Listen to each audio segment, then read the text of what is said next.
Okey, kita mulakan sesi pertama yang bertajuk isu-isu syariah dalam pasaran modal Islam.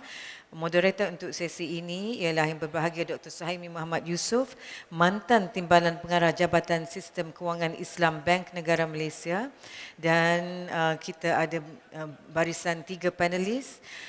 Profesor tidak lain tidak bukan orang-orang yang hebat semua, Profesor Dr. Ashraf Mat Hashim, Ketua Pegawai Eksekutif ISRA Consulting, yang berbahagia Profesor Madya Dr. Aznan Hassan, Institut Perbankan dan Kewangan Islam IIBF UIAM, dan Ustaz Ahmad Suhaimi Yahya, Ketua Serantau Penasihat Syariah dan Tadbir Urus CIMB Islamic Bank. فيتفضل مأجورة.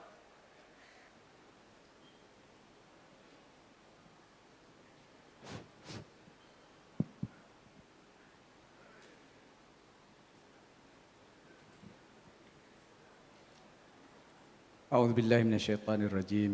بسم الله الرحمن الرحيم. الحمد لله رب العالمين وبه نستعين على أمور الدنيا والدين والصلاة والسلام على رسول الله وعلى آله وأصحابه أجمعين. Yang berusaha pengurusi majlis, Ashabus Samahah, Datuk-Datuk Mufti, Ashabul Fadilah, Tan Sri, Datuk-Datuk, para ulama, ilmuwan, ahli panel muzakarah, ketua-ketua jabatan, pegawai kanan kerajaan, ahli-ahli syariah, pihak urus dia muzakarah dan seterusnya, para peserta yang saya hormati dan kasihi sekalian. Assalamualaikum warahmatullahi wabarakatuh. Alhamdulillah, syukur kita kepada Allah Subhanahu Wa Taala kerana dengan limpah kurnia dan rahmatnya, maka kita dapat bersama-sama dalam program muzakarah penasihat syariah kewangan Islam kali ke-15. Kali ini kita bertuah kerana sesi muzakarah dan diskusi dapat diadakan secara fizikal dan bersemuka. Mudah-mudahan muzakarah kali ini akan mencapai matlamatnya sebagaimana yang dihasratkan oleh pihak penganjur. Dalam kesempatan ini, izinkan saya merakamkan ucapan terima kasih kepada pihak penganjur kerana memberi peluang kepada saya untuk turut serta dalam program yang amat berprestij ini. Saya difahamkan bilangan peserta muzakarah kali ini agak ramai berbanding muzakarah yang diadakan sebelum ini. Mungkin dengan berakhirnya tempoh PKP baru-baru ini telah mendorong kita semua untuk menyemarakkan kembali semangat berdiskusi bagi memastikan kewangan Islam terus berkembang dan mantap. Sebagai moderator sesi pertama, saya telah diamanahkan untuk mengendalikan diskusi berkaitan dengan isu-isu syariah dalam pasaran modal Islam. Perbincangan isu ini dicadangkan supaya ia berkisar sekitar 3 fokus area utama, iaitu resolusi syariah dalam produk dan instrumen pasaran modal Islam, piawaian syariah IOV dalam pelaburan sukuk, dan ketiga, produk pelaburan alternatif. Sebelum kita meneruskan perbincangan, sukacita saya perkenalkan 3 ahli panel yang tidak asing lagi yang bersama-sama dengan kita pagi ini. Di sebelah kanan saya, Profesor Dr. Ashraf Hashim. Saya rasa tak perlu saya perkenalkan dengan panjang kerana dalam buku program telah ada. Jadi saya mohon supaya dirujuk kepada buku tersebut. Walaupun sebenarnya saya nak perkenalkan secara panjang sebagaimana ada, tapi oleh kerana masa yang agak begitu sempit, ya, kita gunakan masa untuk kita berdiskus dan juga mencari solusi, insya-Allah. Di sebelah kanan sekali, Ustaz Suhaimi Yahya. Jadi beliau daripada Head Syariah, Regional Syariah CIMB. Di sebelah kiri saya, Syekh Dr. Aznan. Semua dikenali globally dan saya rasa dia di antara masyayikh nasihat syariah di Malaysia lah, ya, bersama-sama dengan Dr. Ashraf dalam program ini. Jadi itu secara ringkas, saya mohon maaf kepada ahli panel kerana tidak dapat membaca ataupun menerangkan panjang lebar berkenaan biodata.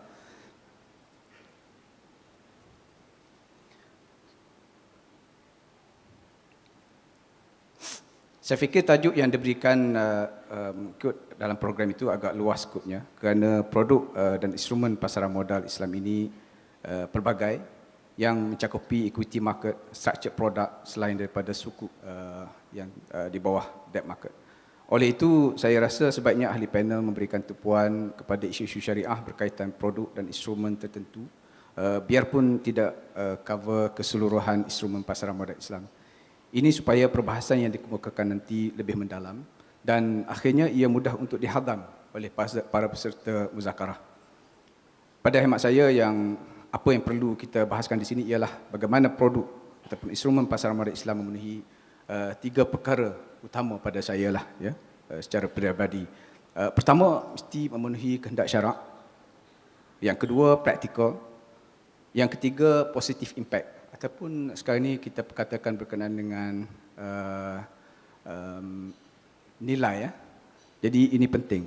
Sama ada ia impact kepada environment, iklim, customers, ummah in general, ya. Ketiga-tiga elemen ini penting supaya struktur produk atau instrumen yang dicadangkan itu tidak hanya bersifat akademik yang akhirnya tidak boleh dilaksanakan, atau ia bersifat syariah compliant tetapi tidak memberi impak positif kepada ummah. Mungkin pada pandangan setengah pihak, ia tidak praktikal kerana terdapat halangan undang-undang atau polisi. Jika itu alasannya, sebaiknya diteliti juga bagaimana seharusnya undang-undang atau polisi tertentu diperkemaskan atau disesuaikan dengan produk ataupun instrumen tersebut supaya ia selari dengan kehendak syariah dan praktikal serta berimpak tinggi. Untuk tidak melengahkan masa, saya menjemput yang berbahagia Profesor Dr. Ashraf untuk mulakan perbincangan berkaitan tajuk ini. Ahli panel bebas memilih mana-mana isu yang difikirkan sesuai untuk dibahaskan. Yang penting jangan lari tajuk lah. Masa yang diberikan ialah 15 minit dan kita cuba uruskan masa sebaik mungkin, insya-Allah. Dan pada akhirnya nanti kita cuba bagi ruang untuk Q&A. Falyatafaddal mashkura, Syekh.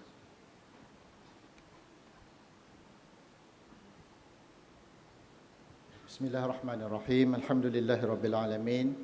Wassalatu wassalamu ala asyrafil anbiya'i wal mursalin wa ala alihi wa sahbihi ajma'in. Assalamualaikum warahmatullahi wabarakatuh. Berbahagia pengerusi majlis, panelis dan hadirin dan hadirat yang dirahmati Allah sekalian. Ana letak 12 minit timer, insya-Allah tidak melebihi masa yang ditetapkan. Kita bertuah hari ini, atas pentas ni ada Suhaimian. Dia ada pepatah kata iza ijtama'a Suhaimian tastarni al-jilsah anil akharin. Sebenarnya jarang-jarang berlaku, ya, Ustaz Suhaimi Yahya dan Ustaz Suhaimi Yusof berada dalam satu pentas.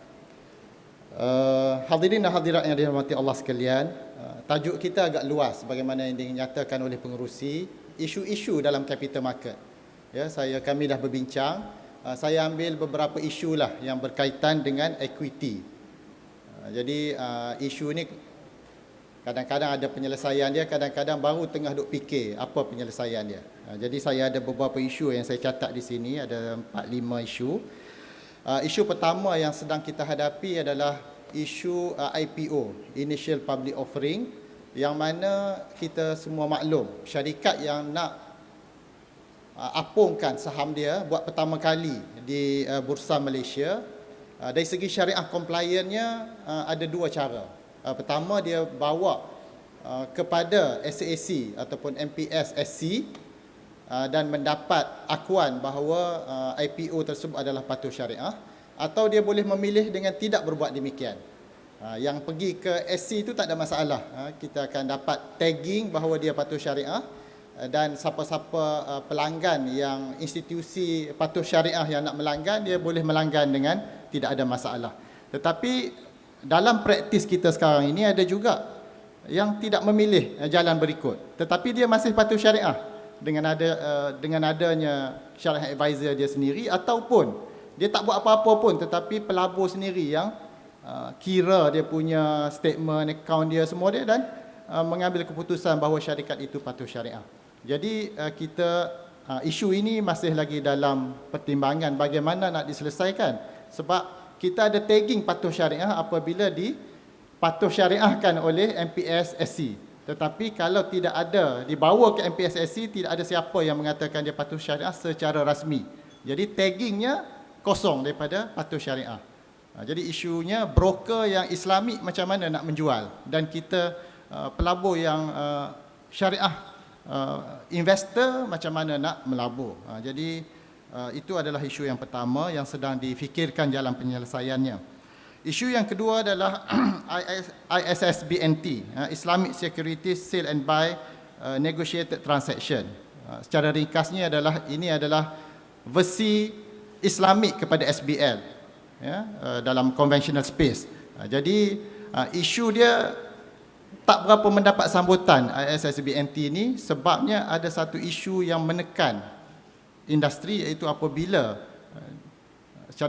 fahamkan semua apa dia ISSBNT ni.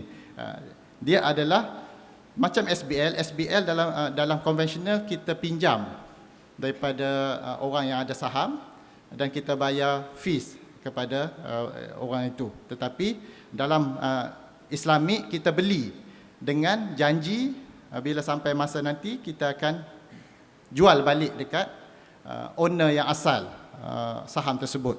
Jadi isunya apabila kita beli saham itu syariah compliant, tetapi sebelum sampai maturity saham itu bertukar kepada syariah non compliant. Jadi apa yang ada dalam regulasi kita setakat ini adalah kita tidak boleh beli balik daripada pasaran, kerana itu menyebabkan kita membeli saham yang tidak patuh syariah. Dan apa lagi, kita beli lepas tu kita nak jual balik kepada, jadi dua kali kita beli dan jual saham yang tidak patuh syariah. Jadi bagi yang supplier yang asal, dia tidak berapa gembira dengan solusi yang ada sekarang ni, iaitu cash settlement. Ataupun kita ada dua solusi sekarang ni, sama ada cash settle ataupun dibagi saham lain yang seumpamanya. Contohnya saham komunikasi, saham Maxis, tiba-tiba, ini contoh saja ya, jadi syariah compliant kita ganti dengan saham Celcom. Jadi walaupun sama industri, sudah tentu dari segi supplier, dia rasa saham-saham ini mempunyai nilai-nilai yang berlainan walaupun daripada industri yang sama. Jadi isu itu adalah isu yang kedua. Isu yang ketiga adalah kita bergerak kepada sustainability. Itu semua tadi pun dah dimaklumkan. Secara ringkasnya, kita sekarang ni kalau tuan-tuan cakna lah, kita punya part per million CO2 kita ni dalam 400 lebih sekarang ni. Ringkasnya, kalau kita tak buat apa-apa, kalaulah PPM ini dah mencapai 600, kita dah tak boleh hidup dah atas dunia ni. Ya, sebab kalau kita tu ada isu kita tanam tumbuhan tak akan hidup, binatang akan mati, berbagai-bagai lagi lah, maknanya kiamat lah. Dengan kenaikan PPM ni beberapa persen setahun, rate kenaikan dia, ada orang kira 200 tahun lagi habis kita, sampailah 600 tu. Jadi itu adalah satu yang serius, yang memang perlu diberi perhatian oleh semua pihak. Apalagi sekarang ni ESG ni bukan lagi, dia dah menjadi satu business force. Maknanya dah banyak dah berlaku. Kalau kita tidak ada report mengenai carbon footprint kita, maka pembeli yang tak akan beli walaupun kita jual mineral water. Sebab nak menghasilkan mineral water tu ada carbon footprint yang keluar, dan ditambah lagi carbon footprint dalam proses sampai kepada pembeli. Kita guna port yang green atau tidak, kita guna kapal yang green atau tidak, dan sebagainya. Jadi untuk itu di Bursa Malaysia sekarang ni kita sedang usahakan dan akan dilancarkan tak lama lagi, iaitu voluntary carbon market. Ini satu lagi yang sedang diusahakan, insya-Allah akan dilancarkan. Dan kita berusaha supaya voluntary carbon market yang akan dilancarkan di Bursa Malaysia nanti adalah yang pertama, voluntary carbon market patuh syariah. Jadi macam mana carbon ni patuh syariah? Itu adalah satu yang begitu unik yang kita sedang fikirkan bersama, apakah takyif fikihinya dan sebagainya. Jadi isu ni bukan datang dengan solution ya, saya timbulkan isu. Solution kita kena buat seminar lain pula. Yang keempat adalah single stock future. Kita tahu bahawa dalam negara kita ni, dalam seluruh dunia ni, future market yang Islamik tidak ada, melainkan di Malaysia saja. Dan setakat ini yang ada adalah FCPO, crude palm oil future market, yang sudah juga berkembang kepada bukan saja di Semenanjung Malaysia tetapi juga di Sabah dan Sarawak. Dan kita akan kenalkan akan datang stock future, single stock future. Maknanya siapa yang nak hedge dia punya position bukan dalam crude palm oil tetapi dalam stok, maka dia boleh participate dalam single stock future ni. Maknanya kalau saya memegang saham ABC, yang mana saham ini harganya turun naik, saya nak hedge position saya supaya saya akan jual 3 bulan lagi dengan harga tertentu, saya akan offer dalam platform ini dan ada pembeli, maka saya sudah lock position saya dengan harga tersebut. Begitu juga sebaliknya dengan pembeli. Saya rasa ini adalah satu yang baik kepada players dalam market. Satu lagi adalah sebagaimana yang disebut tadi, Suruhanjaya Security Malaysia telah melaksanakan atau mengeluarkan resolusi mengenai digital asset, yang mana digital asset ni terbahagi pada digital currency dan juga digital token. Jadi ada perkembangan di Labuan misalnya sedang diusahakan supaya di platform token exchanges akan diadakan di sana, ya. Mungkin di Semenanjung ni pun ada usaha, tetapi apa yang kami sedang usahakan sekarang ni adalah di Labuan, yang mana syarikat yang nak raise fund, dia ada beberapa jalan lah. Dia boleh raise sukuk, dia boleh dapat pembiayaan daripada bank, dan dia juga boleh raise melalui token digital ini, melalui platform yang ada, yang akan diadakan nanti. Akhir sekali, yang tengah hangat sekarang ni adalah pelaburan dalam emas. Ya, pelaburan emas. Di Bursa Malaysia, insya-Allah kita akan luncurkan juga apa yang kita panggil Bursa Digital Gold Dina, yang mana kita akan pastikan siapa yang beli dan emas itu ada, trustee ada untuk nak verify dan sebagainya. Cuma saya nak timbulkan last kali ni, saya ada 2-3 minit ni, dia agak tricky pelaburan emas yang orang duk bising sekarang ni. Lebih-lebih lagi apabila dia melibatkan program bukan saja jual beli, tetapi jual beli dengan boleh leverage lagi.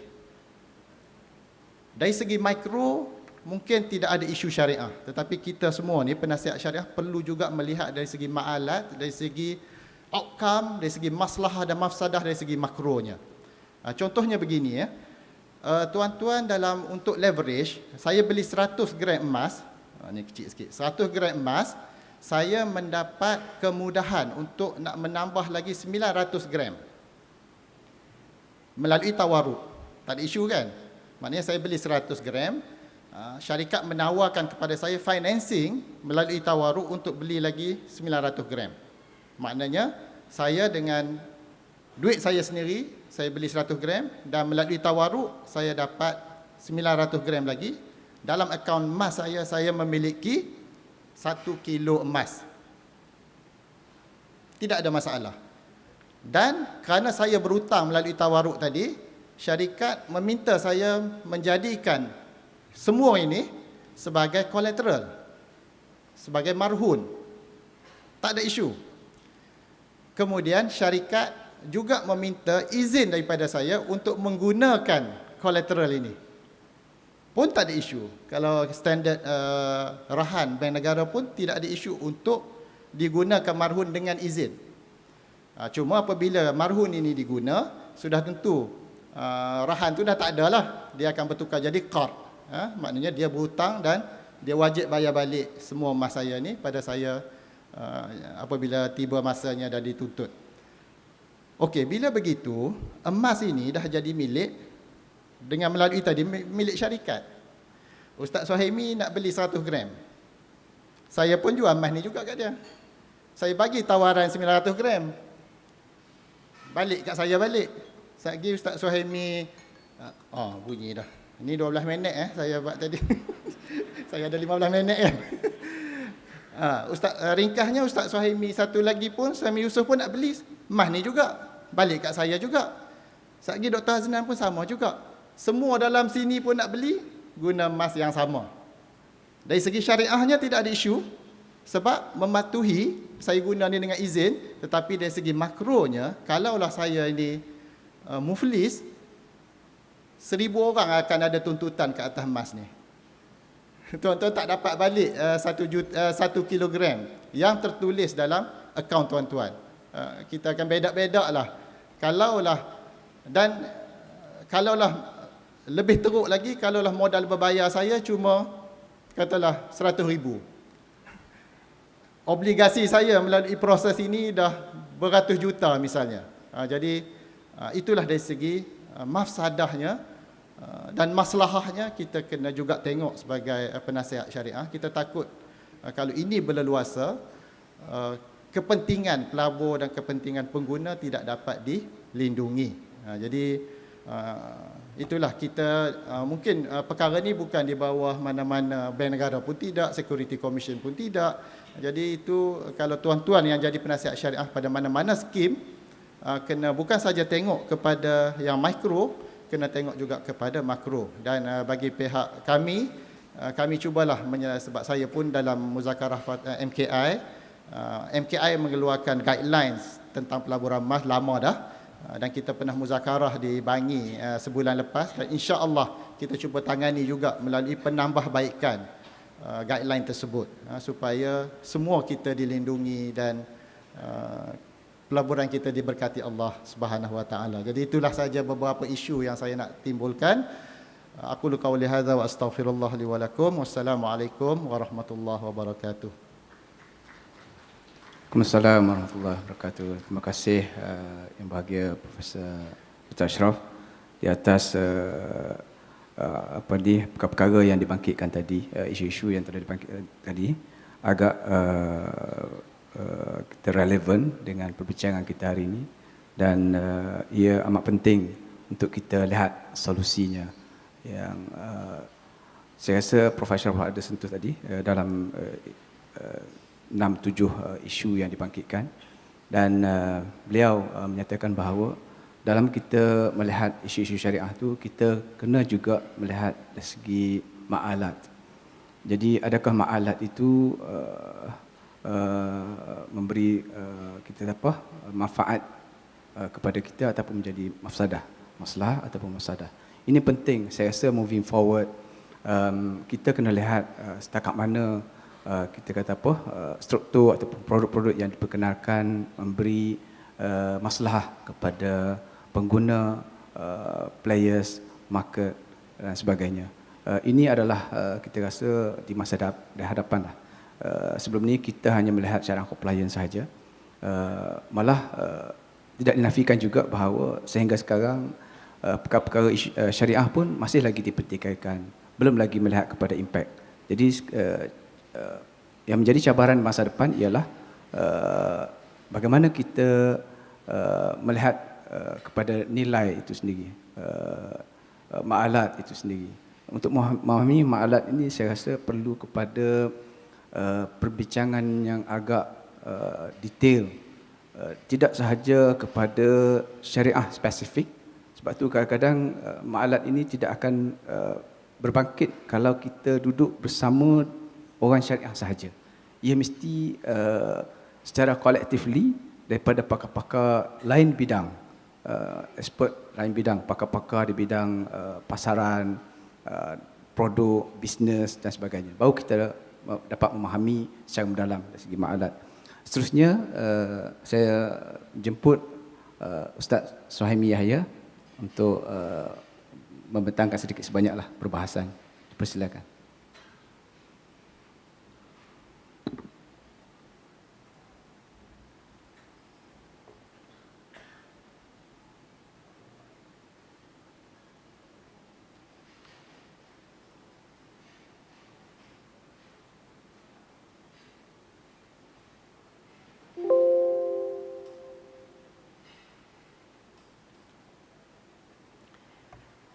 Assalamualaikum warahmatullahi wabarakatuh. Alhamdulillah wassalatu wassalamu ala Rasulillah wa ala alihi wa sahbihi wa man tabi'ahu wa nasarahu wa wala.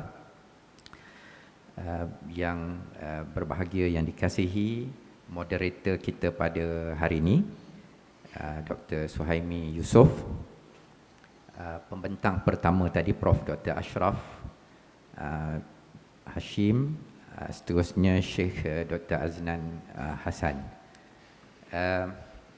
Alhamdulillah, saya amat gembira hari ini dapat berjumpa dengan hadirin hadirat peserta muzakarah. Jadi alhamdulillah kita dapat berjumpa secara fizikal. Alhamdulillah saya tengok dalam dewan ni, masya-Allah, kita ada regulators, pengawal selia pasaran, kita ada chairman of Islamic Bank, ada few saya tengok, Datuk Dr. Mat Hamzah ada kat depan. Tadi saya nampak ada Tuan Haji Musa. And then kita ada ramai CEO. Kita dapat lihat dalam dewan ini, walaupun muzakarah syariah ni, of course lah kita ada ramai ahli jawatan kuasa syariah. Kita ada Sahibus Samaha, dan yang menggembirakan saya, kita ada juga delegasi penasihat syariah daripada negara Brunei Darussalam, ramai, satu row. Kita ada delegasi daripada Indonesia, daripada Dewan Syariah Nasional, Dewan Pengawas Syariah. Kita ada delegasi daripada Singapura, alhamdulillah, dan of course daripada negeri-negeri satu Malaysia. Jadi alhamdulillah Allah izinkan untuk kita sama-sama bermuzakarah pada hari ini. Itu sebagai mukaddimah satu minit lepas minum. Tajuk yang diberi kepada kami adalah isu-isu syariah dalam pasaran modal Islam. Jadi terima kasih Prof. Dr. Ashraf telah menyentuh tentang equity. Pasal pasaran modal Islam ini besar. Jadi Prof. Dr. Ashraf telah menyentuh isu-isu terkini dalam equity. Jadi saya hari ini saya akan sentuh sedikit tentang sukuk, tapi saya akan fokus pada isu yang terkini, iaitu dari segi urus niaga, tradability issue. Dan kemudian nanti Dr. Aznan, Syekh Dr. Aznan dengan pengalaman yang dia akan kupas lebih daripada itu. Macam-macam dia dah ready. Okey. Jadi sebelum saya masuk kepada tajuk sebagai mukaddimah. Okey. Pasaran modal Islam di Malaysia telah berkembang dan bertambah 2 kali ganda dalam tempoh sedekad yang lalu. Aset patuh syariah telah berkembang dari 1.1 trilion ringgit pada 2010 kepada 2.3 trilion di akhir 2020. Dalam masa 10 tahun tu berkembang 2 kali ganda, alhamdulillah. Jadi akaun pasaran modal Islam mewakili 60% daripada pasaran modal yang ada di negara Malaysia. Dan saya rasa benda yang sama juga berkembang di Indonesia, negara Brunei, dan di Singapura dan negara-negara lain. Jadi ini data daripada market updates daripada Islamic Capital Market in Malaysia yang dikeluarkan oleh Bursa Digital pada bulan Julai, bulan lepas. Jadi bila kita bincang tentang pasaran modal Islam, of course kita kena tengok jugalah Capital Market Master Plan CMP 3 2021-2025 yang dikeluarkan oleh Suruhanjaya Security. Kita pun ramai wakil daripada SC hari ini telah menggariskan prioriti pembangunan bagi Sustainable and Responsible Investment SRI dan pasaran modal Islam bagi tempoh 5 tahun yang akan datang. Jadi kita boleh rujuklah. Jadi Bursa Malaysia pula, dan tadi Prof. Dr. Ashraf pun sentuh tentang beberapa inisiatif. Dalam kenyataan media yang terbaru yang saya baca, beberapa inisiatif untuk membangun produk baru seperti Asset Backed Securities, Tokenized Asset, Digital Gold Dinar, VCM, Voluntary Carbon Market. Ini menariklah, tapi saya tak akan sentuh lah. Tentang carbon, tadi Prof pun dah sentuh. Ini antara isu pengkaji syariah kena fikir, apakah takif fiqhi, kita nak trade carbon dan seterusnya. Jadi insya-Allah akan ada produk carbon credit patuh syariah. Dan seterusnya bagi saya minta izin kod daripada Republic of Indonesia, Master Plan Sektor Jasa Kewangan Indonesia 2021-2025 telah meletakkan pilar kedua, pengembangan ekosistem jasa kewangan, antaranya adalah membangun integrasi iaitu SJK, Sektor Jasa Kewangan, untuk meningkatkan nilai tambah kewangan syariah dalam pengembangan industri halal dan ekosistem ekonomi Islam. Jadi itu yang ada di Nusantara, alhamdulillah. Jadi maknanya perbincangan kita hari ini sebenarnya menarik. Kita akan berbincang untuk 5-10 tahun yang akan datang. Waktu yang sama kita juga melihat 5-10 tahun yang ke belakang, bagaimana kita nak move ke depan. Jadi sebagaimana dalam ucapan pembukaan yang berhormat Timbalan Menteri dan ucapan-ucapan tadi semua menyatakan bahawa penasihat syariah ini memainkan peranan untuk memberi idea-idea solution kepada apa yang kita perbincangkan. Okey. Seterusnya, bagi saya few minit untuk bagi intro sebelum saya nak masuk kepada isu saya, dan kemudian nanti kita akan bincangkan.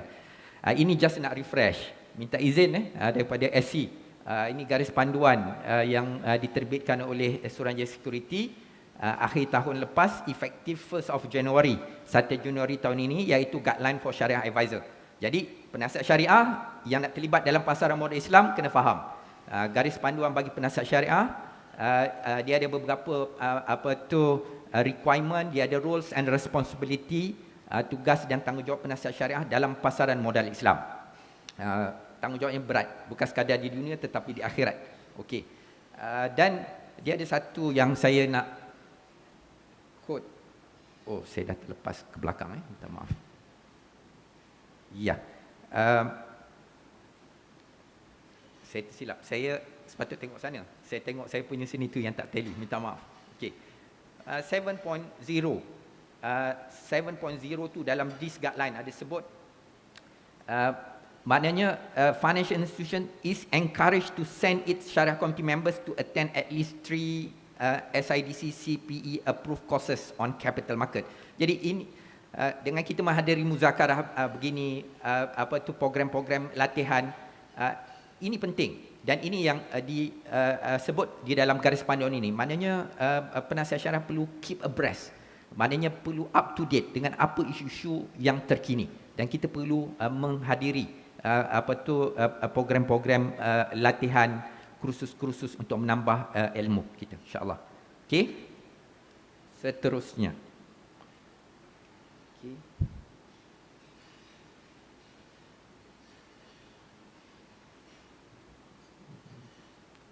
Ya. Sekarang kita baru nak masuk pada sukuk. Pasal saya akan sentuh on sukuk. Ini saya just nak berkongsi pengalaman. Sebahagian daripada kita mungkin terlibat dalam memberi nasihat dalam pasaran sukuk. Jadi kalau dalam penerbitan sukuk, ini antara tugas penilaian aspek patuh syariah dalam penerbitan sukuk. Ini adalah maknanya tugas-tugas yang ada secara umum. Mungkin sebahagian penasihat syariah akan terlibat dalam salah satu daripada task ini. Kita biasa akan ada organizational book, mandate letter, dia ada mandate. Dan mandate tu pun kita akan tengok syariah mandate letter, siapa yang dilantik. Dan biasanya pegawai syariah, kita ramai pegawai syariah dalaman termasuk saya. Kita akan vet semua ni. Dan kemudian situ kita akan angkat, kita akan bawa escalate to the syariah committee yang merupakan syariah advisor kepada sukuk isyuan. Di situ ada due diligence, credit rating, dan biasanya kita pun akan involve. Pegawai syariah pun akan terlibat sama. Dan kemudian kita akan setelah kita bentangkan kepada jawatankuasa syariah, dapat kelulusan, di situ kita akan buat submission to the regulator. Dalam konteks Malaysia adalah SC, Islamic Capital Market Division. Dan kalau di negara-negara lain, dia ada authority yang berkaitan yang akan menilai. Di situ ada SC Lodgement, Information Memorandum. Di situ kita akan vet. Dan kemudian syariah committee, syariah advisor akan di-update. Dan kemudian setelahnya okey semua, di situ kita akan tengok pula transaction document. Banyak dokumen-dokumen yang kita perlu tengok. Rasanya ramai yang terlibat. Kalau di atas pentas ni memang sentiasa terlibat lah. Dan even di peringkat yang terakhir nanti bila roadshow, material, marketing, distribution, kita akan tengok. Just nak pastikan end to end. Bila suku isyuan tu adalah syariah compliant. Jadi banyak kerja dia. Tanggungjawab pun banyak. Okey. Itu sekadar overview lah. Okey.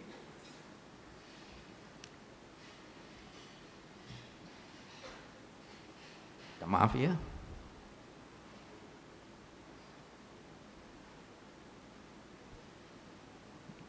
Dia dah ke depan.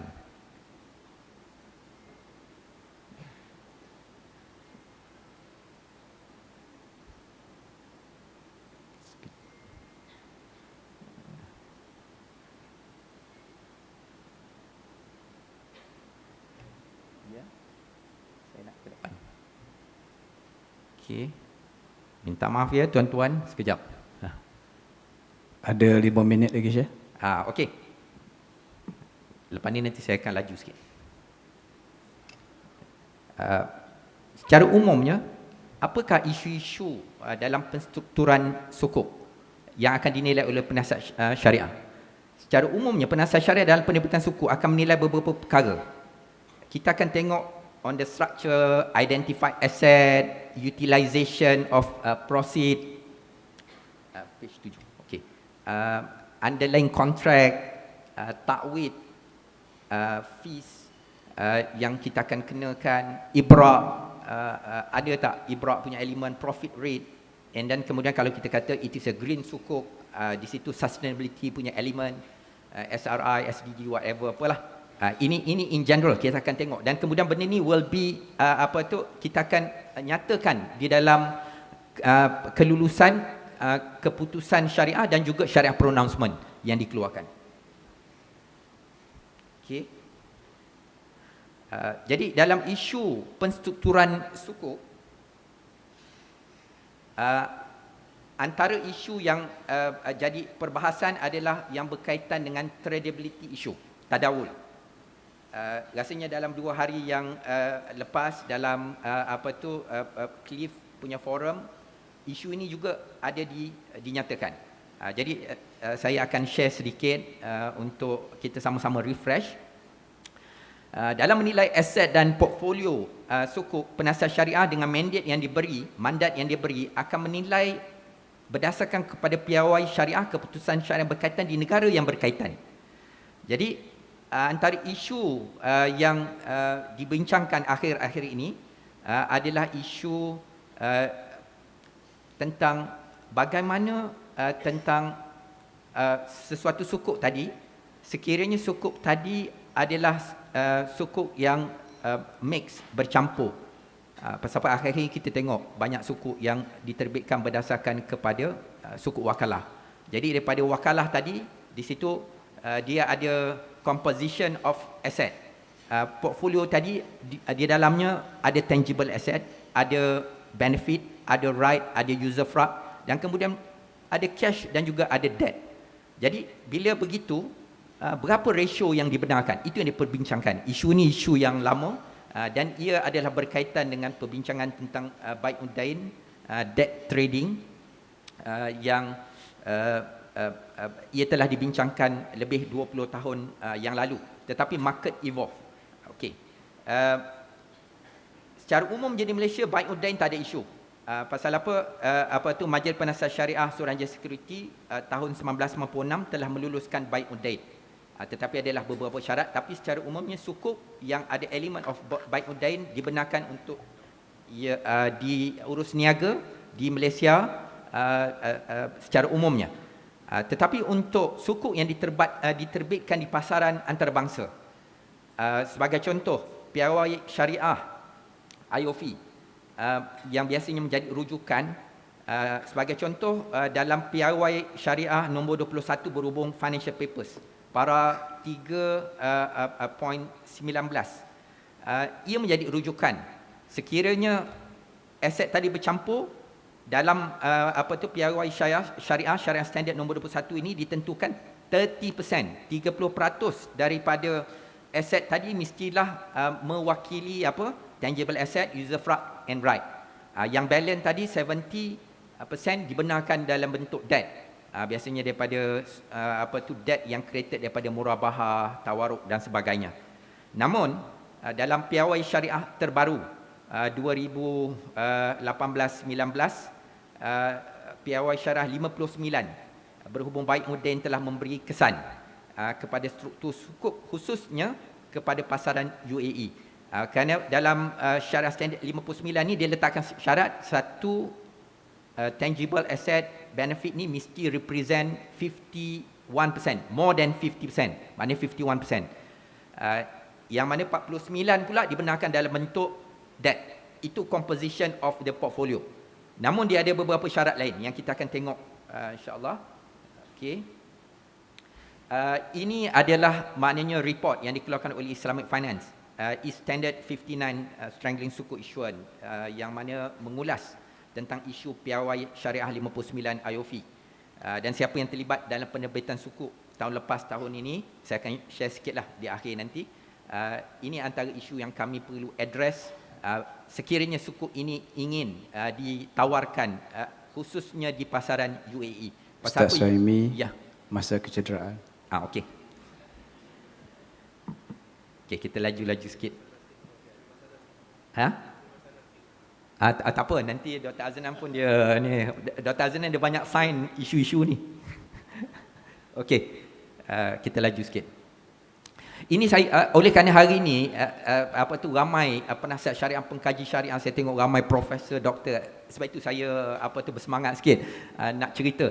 Ini isu lama daripada tahun 1998, Majma' Fiqh dalam dia punya keputusan qarar yang awal. Keputusan umum Baik Mudain tidak dibenarkan, debt trading tidak dibenarkan. Itu keputusan umum. Jadi okey, kita teruskan. Ini keputusan yang asal, ORI in Arabic, semua boleh refer, bacalah yang tahun 98. Sebenarnya Dr. Suhaimi tesis master dia adalah berhubung debt trading Baik Mudain. Saya pernah baca dulu. So kalau ada isu lebih teknikal kita tanya Dr. Suhaimi nanti. Okey, seterusnya Akademi Fiqh dalam keputusan tahun 2006, resolusi nombor 158, telah memutuskan tentang Baik Mudain. Maksudnya daripada 98 kemudian dibincangkan lagi pada 2006. Cuma 2006 ni dia telah bincangkan dengan lebih panjang lebar apakah bentuk-bentuk debt trading yang dibenarkan, apakah bentuk-bentuk debt trading yang tidak dibenarkan. Kemudian di sini disebut bahawa debt trading yang dibenarkan antara lain adalah debt trading, jual beli hutang secara tunai dengan mata wang lain yang ditentukan harga pada hari urus niaga. Dibenarkan juga jual beli hutang dengan komoditi, BDBS. Saya rasa banyak bank ada this product, Baik Mudain bersilap gunakan bursa. Maknanya jual beli hutang tapi kita gunakan komoditi as the medium of transaction, dibenarkan. Jual beli hutang dengan user fraud, kita gunakan user fraud tu sebagai dia punya bayaran dan sebagainya, dibenarkan. Kemudian jual beli hutang yang bercampur dalam portfolio, yang mana di dalam portfolio tadi dia ada tangible asset, dia ada user fraud, dia ada rights, dan juga dalam tu juga ada debt and cash. Jadi kalau bercampur dia dibenarkan dengan beberapa syarat. Ini evolution Akademi Fiqh Islam sedunia. 98 tak benarkan, 2006 benarkan dengan beberapa syarat. Okey. Kemudian Akademi Fiqh juga ada dia punya resolusi yang seterusnya, resolusi nombor 196 tahun 2013 yang membincangkan tentang sukuk, dan kemudian dalam keputusan ini juga dibincangkan isu tradability, isu apa yang al-ghalib, apakah yang dianggap sebagai komponen paling besar dalam portfolio tadi, apa yang dianggap sebagai secondary, dan kemudian resolusi nombor 226 pada tahun 2018 di Madinah Al-Munawwarah telah membincangkan isu al-ghalabah dan at-tabi'ah. Ini benda yang agak teknikal dan saya sekadar share. Saya rasa sebahagian daripada kita pun sedia maklum. Dan kemudian keputusan ini juga menjadi rujukan kepada piawai syariah 59 yang saya sebut tadi. Okey. Ini IOF, Syariah Standard nombor 21 tentang Al-Awraq Al-Maliyah Financial Papers, yang pada peringkat awalnya menentukan ratio 30%, tapi kemudian dengan IOF Standard yang nombor 59, dia telah letakkan syarat more than 50%, lebih daripada 50%, 51%. Di samping itu ada beberapa syarat lain yang ditetapkan oleh IOF dalam dia punya Syariah Standard nombor 59. Okey.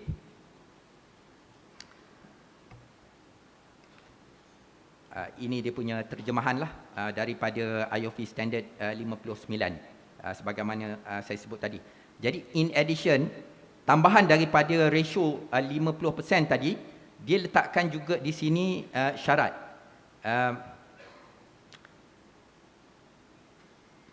Pihak institusi yang menerbitkan sukuk mesti memastikan kadar yang disebut di atas dipatuhi. Sekiranya kadar tersebut, iaitu 5149 tadi, tidak dapat dipastikan ataupun berkurangan disebabkan perkara yang tidak dapat dielakkan dan diluluskan oleh jawatankuasa syariah, maka perlu diambil tindakan segera mengembalikan kadar tersebut berdasarkan tempoh yang diluluskan oleh jawatankuasa syariah.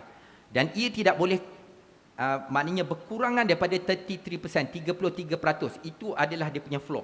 33% itu adalah kadar minimum. Sekiranya maknanya kadar aset yang tangible ini berkurangan daripada 33%, ini antara operational issue lah yang diperbincangkan. Pelabur sukuk perlu dimaklumkan bahawa sukuk tidak boleh diurus niaga, melainkan dengan mengambil kira syarat-syarat urus niaga hutang ataupun duyun menurut hukum syarak.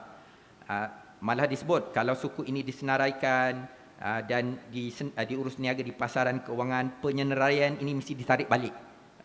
Jadi ini antara isu-isu operasional yang diperbincangkan, dan kemudian Central Bank of UAE dengan nasihat daripada Higher Sharia Authority telah menjadikan piawai IOF yang saya sebutkan tadi ini sebagai mandatory dalam penerbitan sukuk di UAE. Jadi apa kesan dia bagi institusi kewangan di rantau ini yang terlibat sama dalam memberi nasihat dan menerbitkan sukuk di pasaran antarabangsa. Sekiranya kita punya target investor tadi adalah daripada Middle East, khususnya daripada UAE, jadi syarat ini perlu kita pastikan dipatuhi. Okey. Ini translation dia. Okey, saya tak payah baca. Ini keputusan asal MPS SC pada tahun 1996 yang membenarkan Bai'ud Dain. Okey. Ini saya nak share perkembangan yang terkini. Berdasarkan daripada keputusan yang ada tadi, pada bulan Mei yang lepas, 24 Mei, Republic of Indonesia Tahniah telah menerbitkan Global Green Sukuk berasaskan sukuk wakalah. Jadi struktur ini telah diluluskan oleh Dewan Syariah Nasional, Majlis Ulama Indonesia, Jawatankuasa Syariah CMB. Kami pun terlibat waktu itu, Khalij Islamic, Deutsche Bank, Dubai Islamic Bank, HSBC, Standard Chartered dan sebagainya. Dr. Aznan pun terlibat banyak dalam. Ustaz Suhaimi, okay. Boleh conclude ke? Boleh, insyaAllah. Ni last ke arah. Okey. Jadi dalam penerbitan ini, Global Green Sukuk yang berjumlah 3.25 billion USD, yang terbesarlah, dia Global Sukuk Green pula tu lagi, dan dia menepati kepada piawai syariah IOF. Kenapa? Antara target ketika ini adalah untuk memasarkan sukuk ini ke pasaran di Timur Tengah, dan antara lain adalah UAE. Walaupun pada peringkat awal penstrukturan itu ada beberapa cabaran, halangan, tetapi akhirnya penerbitan ini dapat menepati piawai syariah 59. Okey. Dan tahun lepas pun kerajaan Malaysia melalui Khazanah pun ada menerbitkan sukuk. Di situ pun ada cabarannya disebabkan kerana piawai syariah 59, tapi alhamdulillah ada solution yang ada. Okey. Ini keputusan terbaru MPS SAC berhubung utilization, saya tak akan sentuh. Okey, sekadar nak share yang diputuskan pada akhir tahun lepas. Jadi sebagai rumusan, ini last lah, terus kita ke last pages. Jadi penasihat syariah dalam PMI bertanggungjawab dalam memberi nasihat syariah dan memastikan kepatuhan syariah. Jadi isu tradability tadawul sukuk yang saya sebut tadi, ia adalah isu lama, dibincangkan lebih daripada 2 dekad. Namun sebagai penasihat syariah, kita perlu memahami dan bagaimana kita dapat mencari penyelesaian dan bagaimana ia dapat diharmonikan. Kita dapat memberi practical solution. Dan kemudian sebagai penasihat syariah, pengkaji syariah, saya rasa kompilasi kajian, keputusan dan dokumen yang berkaitan ini penting untuk rujukan masa hadapan. Jadi itulah sebagai sharing ringkas saya, 15 minit lebih kepada tuan-tuan, puan-puan. Sekian, terima kasih. Assalamualaikum warahmatullahi wabarakatuh. Assalamualaikum warahmatullahi wabarakatuh. Terima kasih Ustaz Suhaimi. Jadi supaya tidak lengahkan masa, kerana saya dimaklumkan oleh penganjur untuk berhenti 12 suku. Saya bimbang apabila diserahkan mic ini pada Dr. Aznan tak terkawal. Jadi saya nak ingatkan dia awal-awal lah. Kalau boleh Dr. Aznan fokus isu-isu yang signifikan yang boleh kita debate hari ini. Dan kalau boleh nak bagi ruang masa Q&A walaupun 5 minit kepada peserta. Jadi saya mohon mungkin penganjur panjangkan sedikit lah kalau Dr. Aznan ambil masa ya untuk bagi sesi Q&A. Dipersilakan Doktor.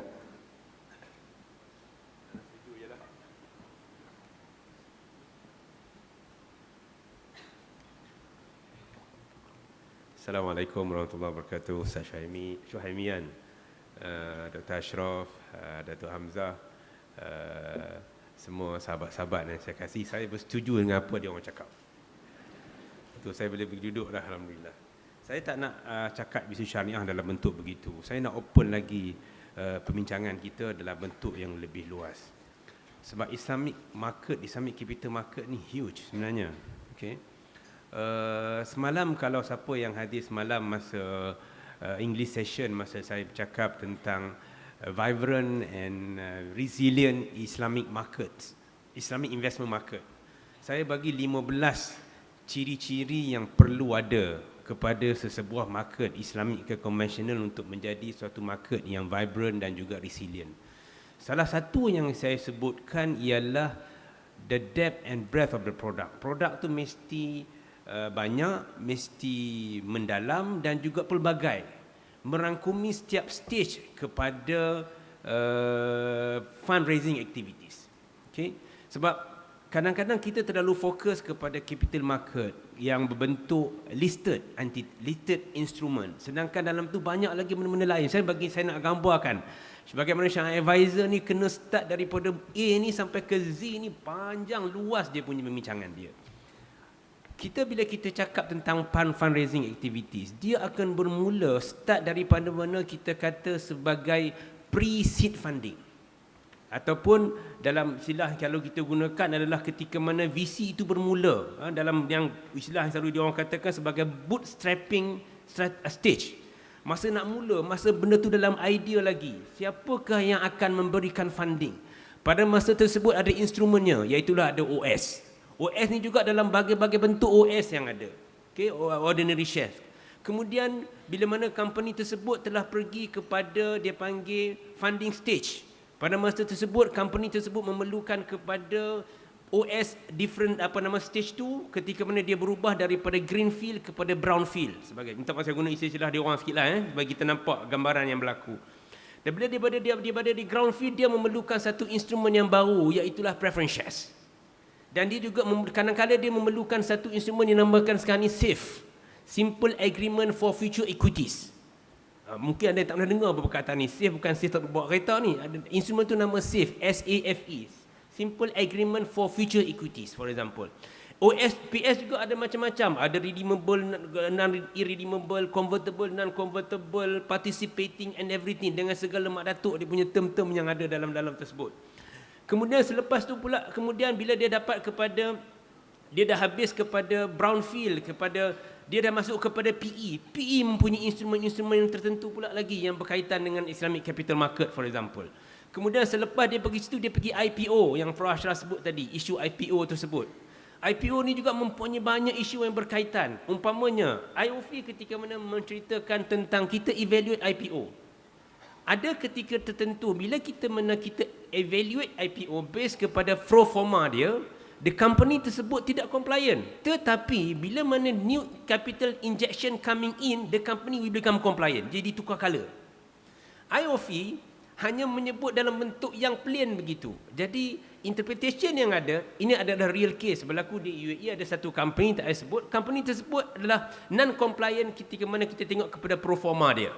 Tetapi dengan raising of fund under IPO yang akan dia keluarkan akan menyebabkan company tersebut become compliant. Now kita come to interpretation of the fact, interpretation of the syariah standard. Sekarang ni non-compliant itu anda melihat kepada pro forma ke ataupun melihatkan eventually after the fundraising activities.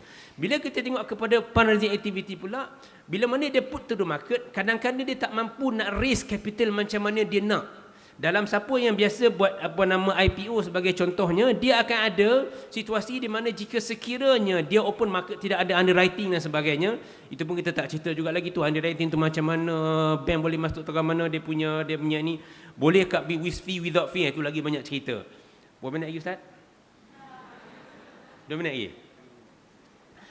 Okey, bila dia dapat ke situ, bila mana ada jika sekiranya dia fail untuk reach certain level of phase fundraising, dia akan usaha tersebut akan di-cancelkan, akan di terminated. Jadi sekarang ni kalau kita nak pakai compliant tersebut adalah selepas fundraising, adakah kita nak go kepada amount intended ataupun amount of minimum subscription? Itu contoh lagi. Dah habis kepada IPO dengan apa yang Prof. Ashraf sebut sebentar tadi. Kemudian dia akan sampai kepada sebut kata-kata business expansion. Masa tu dia akan datanglah segala instrumen Ustaz Syamil sebut tadi. Instrumen yang berkaitan dengan debt instrument. Pada masa tu dia akan datang dalam bentuk sukuk. Dia akan datang dalam bentuk fixed income. Dia akan datang dalam bentuk loan stock. Dalam kat Malaysia kita ada ICAR, RAS, RAS, ICARS, RALS, RAMS, all tu segala mak datuk istilah-istilah yang timbul dalam loan stock instrument. Company bila mana nak issue kepada market debt instrument, should they go for shareholder based debt instrument ataupun they should go public for example? Dia mungkin issue preference shares. Pada masa tersebut dia akan issue preference shares yang mungkin dalam bentuk yang listed preference shares ataupun non-listed preference shares. Kemudian selepas dia ada perkara tersebut, dia akan ada balance sheet management. Balance sheet management adalah ketika mana dia melihat bagaimana dia hedge dia punya position. Kadang-kadang jika sekiranya company tersebut merupakan commodity based company, maka dia akan pergi futures for example. Jika sekiranya company tersebut company biasa, mungkin dia perlu kepada alpha enhancer, we call it. Alpha enhancer apa dia perlukan? Dia perlu kepada satu instrumen yang dinamakan sebagai structured products. Structured product ni pula macam-macam jenis ada. Ada yang inverse floater, ada yang macam-macam. Kalau siapa yang biasa dengan structured product, sampai kita pun kata aku ni structured ke tidak? Kerana terlalu banyak perkara. Kesemuanya itu memerlukan kepada dua perkara. Yang pertama, macro understanding of the instrument. Yang kedua, micro understanding of the instrument. Prof. Ashraf sebut sikit banyak tadi berkenaan dengan makro. Makro is important. Sebagai contohnya, structured product. Structured product ni, kita agree malam bahawasanya dia orang akan masuk, Ustaz Prof. Ashraf akan cakap equity, Ustaz Syamil akan cakap sukuk. Tu soalan sukuk jangan tanya saya. Ustaz Syamil akan jawab. Dan saya akan hanya ambil structured product sahaja. Structured product ni adalah synthetic product. Orang bercakap tentang ekonomi Islam adalah sebagai real economy, betul tak? Structured product is nothing real about structured product. It's about synthetic. Definition of structured product is a synthetic product. Sebagai contohnya, saya nak invest dalam satu share. Saya tak nak beli share tu secara direct. Apa saya buat? Saya akan buat structured product untuk membolehkan saya, kita katakan ELIN, Equity Link Investment Note sebagai contohnya. So saya punya duit tidak akan invest kepada share tu secara direct, akan diinvestkan dalam bentuk wrapper ataupun dalam bentuk structured, kita namakan sebagai Equity Link Investment Note, sebagai ELIN kita panggil. Dia akan jadi macam-macam lagi dalam bentuk-bentuk yang berkaitan. So kesemua perkara yang dibincangkan ini, yang saya sebutkan secara general tersebut ini, memerlukan kepada seorang syariah scholar yang pada saya Ini baru capital market, belum masuk lagi wealth management, belum masuk lagi benda-benda yang lain yang memerlukan kepada kefahaman kita. Masalah kita sebagai syariah scholar ni ialah bila mana orang namakan kepada syariah scholar, orang expect kita to know everything on the table. Tak tahu satu orang kata, dia ni ya ke scholar? Maka kita pun terpaksalah equip diri kita dalam segala hal. So segala benda instrumen-instrumen yang saya sebutkan tadi mempunyai discussion syariah yang pelbagai di dalamnya. Yang kalau kita nak bincang dalam isu capital market, mungkin kita perlukan the whole one day pun tak habis. Structured product saja, kalau siapa pernah datang saya punya discussion, is a one day discussion on Islamic structured product alone. Itu dulu. Sekarang ni kita ada banyak lagi instrumen-instrumen yang baru mengenai structured product yang memerlukan discussion yang banyak. Dual currency sebagai contohnya. Banyak discussion tentang dual currency, commodity murabahah sebagai contoh, dual currency investment sebagai contohnya. Kita beli, kita masukkan dalam investment, kita boleh dapat duit tersebut dalam currency yang lain daripada currency tersebut. Contohnya, saya buat dual currency dengan bank ABC sebagai contohnya, dual currency investment. Saya invest dengan dia, saya akan dapat dua benda. Sama ada di akhir nanti saya akan dapat pulangan dalam currency yang asal, RM sebagai contohnya, ataupun kita akan benchmark against currency yang saya nak convert, umpama USD, pound sterling dan sebagainya. Macam manakah di situ yang dibenarkan? Adakah kita dibenarkan untuk agree upfront on the conversion rate? Kalau kita fikir mazhab Syafi'i, ia tidak dibenarkan, sebab dalam mazhab Syafi'i conversion rate hanya boleh ditentukan ketika mana Rasulullah kata dalam hadis Ibn Umar sebagai contoh, dalam hadis Khaybar Rasulullah kata bi'si'ri yaumiha, pada hari tersebut sebagai contohnya. Tetapi dalam IOV kita tak pakai mazhab Syafi'i kat situ, kita pakai mazhab Maliki. Kita membezakan di antara penentuan si'rul muttafaq alaih dengan si'rul yaumiha jika sekiranya kontrak tersebut berdasarkan kepada loan kontrak ataupun bukan disebabkan ta'akhur, maka dia mestilah bi'si'ri yaumiha. Tetapi jika sekiranya kontrak biasa, maka kita benarkan agree upfront berdasarkan satu pandangan dalam mazhab Maliki. Ustaz Syahmi sebut tentang sukuk sukuk standard 59 sebagai contohnya. Secara yang ni saya di antara yang buat bahas pasal standard tu. Jangan marah-marahkan saya buat bahas saja. Yang buat decision adalah syariah punya inilah, IOF punya syariah buat. Kita buat study tentang 5149. Menariknya, kalaulah saya ni mazhab Syafi'i hanya benarkan 33 aja. Kita berjumpa dengan salah satu pandangan dalam mazhab Maliki. Dalam salah satu pandangan mazhab Maliki, saya 3 orang kami yang dimukallafkan untuk mukallafkan yang bawa balik kan, orang yang ditaklifkan untuk buat bahas tentang perkara tersebut. Kita kata sebagai bai'ud dain madmunan ila usul. Kita jumpa satu pandangan dalam mazhab Maliki yang ditulis oleh Ikmal dalam kitab Ikmalul Muallim fi Fawaid Muslim, karangan Imam Al-Ubi dalam kitab tersebut, dia menyatakan bahawasanya, dia kata satu pandangan dalam itu, dia kata waqila an-nusf. Maka itulah pandangan yang kita pakaikan untuk membenarkan 5149 dalam perkataan tersebut. Dr. Aznan. Ya, saya pun dah habis dah. Terima kasih banyak. Assalamualaikum warahmatullahi wabarakatuh. Minta maaf. Terima kasih Dr. Aznan atas pembentangan yang pada saya baru nak panas lah ya. Jadi apabila saya tengok pada pembentangan Dr. Aznan, teringat saya kepada Syekh almarhum Dr. Hussein Hamid ya. Jadi kalau dapat mic tu dia tak berhentilah, dan penuh dengan substance dan kita poin-poin yang penting yang kita rasa seronok mendengar. Jadi saya rasa peserta pun mungkin salahkan saya kenapa stop Dr. Aznan tadi. Harap-harap kita dapat manfaat. Jadi masa agak singkat dan suntuk, masa diberi hingga 12 suku. Saya mohon izin daripada pihak menganjur untuk bagi ruang 1 ataupun 3 soalan daripada peserta. Tidak boleh lebih daripada 3. Kalau 1 tu single, 2 tak banyak. Bahasa Arab 3 dah banyak. Jadi kita bagi 3 soalan lah, saya mohon izin. Dipersilakan.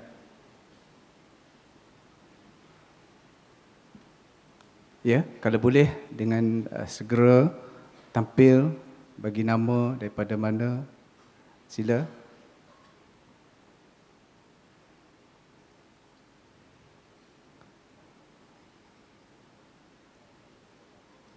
Ya. Kalau tak ada soalan, kita boleh berhenti di sini dan saya ucapkan jutaan terima kasih kepada ketiga-tiga panel yang pakar dalam bidang ini dan saya rasa gandingan yang amat baik pada pagi ini. Jadi dengan itu saya sudahi dengan sesi ini. Wabillahi taufiq wal hidayah. Wassalamualaikum warahmatullahi wabarakatuh. Okey, ada satu soalan saya rasa. Slido? Soalan Slido? Technical team? Adakah ini soalan yang belum dijawab? Nak dijawab ke? Ada soalan online ke?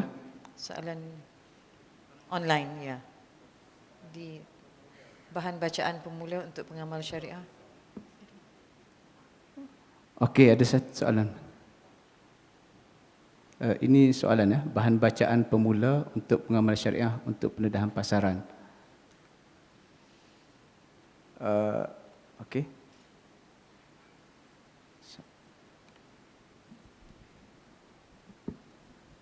Okey, saya punya jawapan.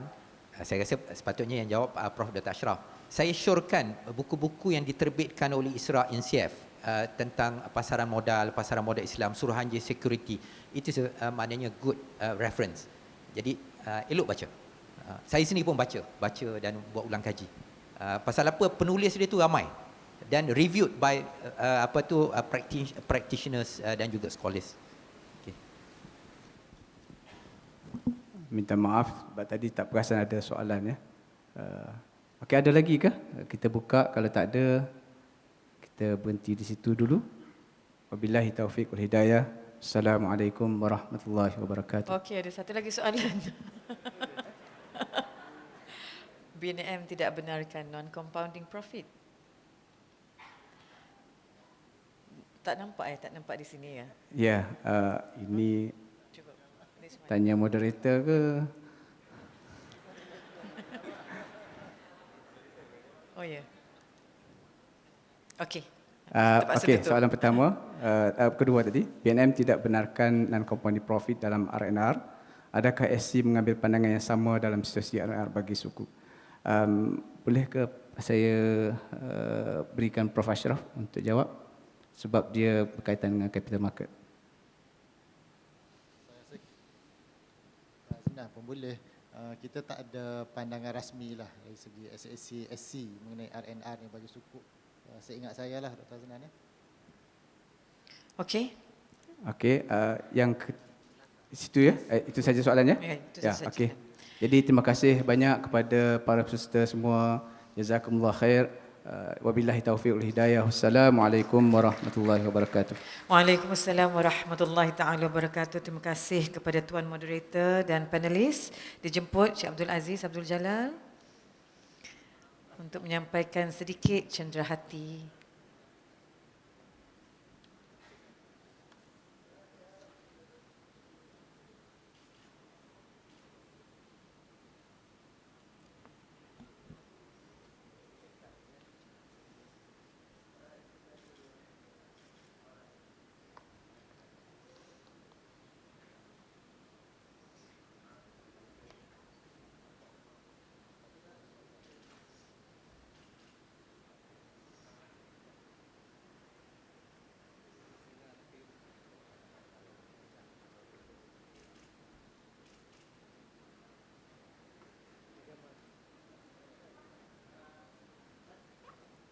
Okey, ke depan sikit. Satu langkah ke depan.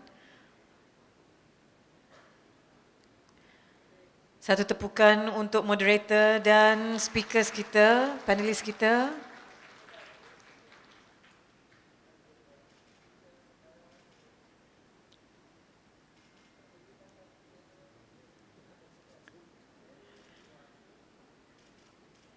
Barakallahu lakum.